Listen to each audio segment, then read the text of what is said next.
The United States imports oil from Saudi Arabia, cars from Japan, TVs from Korea, and whiskey from Scotland. So what do we import from India? We import people, really smart people. And as you're about to see, the smartest, most successful, most influential Indians who've migrated to the U.S. seem to share a common credential. They're graduates of the Indian Institute of Technology, better known as IIT. Made up of 7 campuses throughout India, IIT may be the most important university you've never heard of. This is IIT Bombay.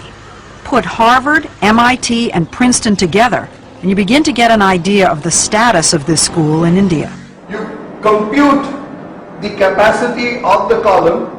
IIT is dedicated to producing world-class chemical, electrical, and computer engineers. And then you plug this back in and you... With a curriculum that may be the most rigorous in the world.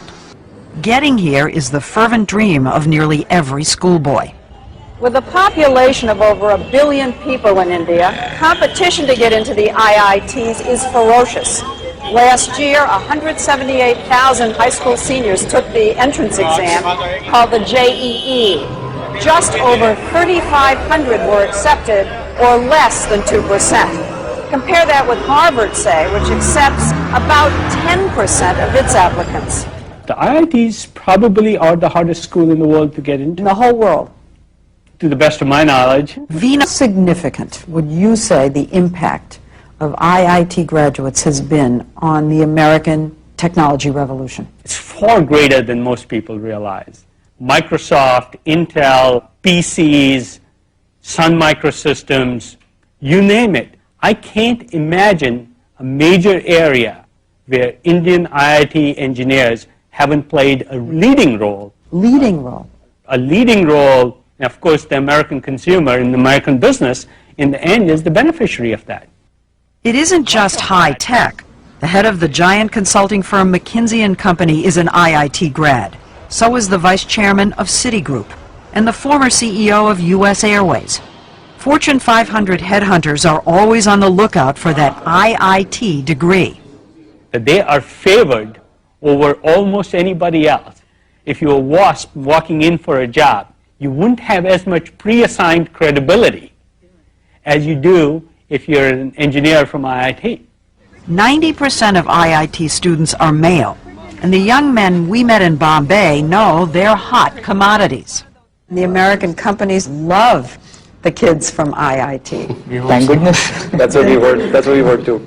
After I leave IIT Bombay, I hope to get a good job. So it can be a ticket to another way of life. Yes. Yeah. Definitely. And a ticket out of India. How many of you think that you're going to end up in the United States? For a while, I think all of us would be there. Maybe at for some work. stage. At some stage. That's not the way it was supposed to be. I want my country to be strong. Nehru, India's first prime minister, created IIT 50 years ago, just after independence, to train the scientists and engineers he knew the nation would need to move from medieval to modern. He never imagined India would be supplying brain power to the whole world. Would you say that IIT graduates are India's most valuable export? Yes, undoubtedly. N. Ram, one of India's leading journalists, says that because the stakes are so high, a kid starts preparing early. Age 7, 8, 10. By the 10 you know whether you're made for it or not. 30 to about 8, they're grilled and then they go to school. Regular school? Regular school. 4:30 to 8 a.m.? Yes. Are you saying they do that every day? Yes, every day for that period. 2 years? Particularly 2 years. Classes 11 and 12. You do nothing but study. And parents hover and push and fret. I normally stay up all night and study for my exams. How many hours? It was close to 6 hours. 6 hours of testing, then an excruciating month-long wait for the results. They put them up on the web and you can call them up, and after 10 days you get a letter. So but it's on the web so everybody knows? Yeah. You never get your marks. You just get your All India rank. You just get your rank. Rank, so you first, second, third in the country. Right. Yeah. So it goes from So 1 everybody to 3,000 roughly. So if you were 2,999. Everybody knows. Everybody knows, and you're considered really lucky. The top rankers get their photographs in the paper and all. So The high ranks. the high Yeah, ranks. he's one of Of them. course.